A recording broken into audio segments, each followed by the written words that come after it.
The man who kept the Titanic lights on.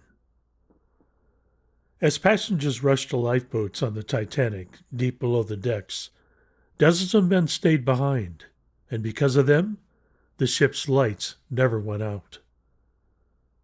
Far below the elegant dining rooms and grand staircase of the Titanic were the ship's boiler rooms. Down there, more than 170 engineers, firemen, and coal stokers worked in extreme heat to keep the massive ship moving.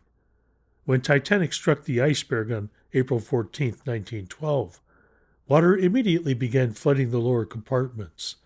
The men in the boiler rooms were among the first to know something was terribly wrong.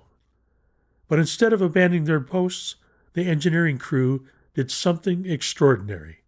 They stayed. Their job was to keep the boilers running and the electrical generators producing power. The power kept the lights on throughout the ship. It also powered the wireless radio, which allowed Titanic to send distress calls across the Atlantic. Those distress calls reached the rescue ship Carpathia, which rushed towards the disaster. As the water continued rising below deck, the engineers kept working in darkness, steam, and freezing water. They knew the lower compartments would flood first, and that meant they would likely never escape.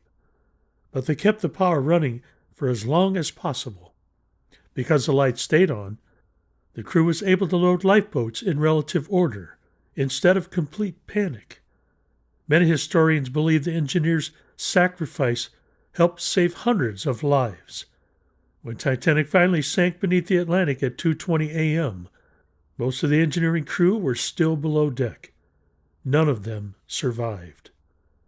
The Titanic is remembered for its tragedy, but it's also remembered for the quiet heroism of the men who stayed behind, so the lights could shine just a little bit longer.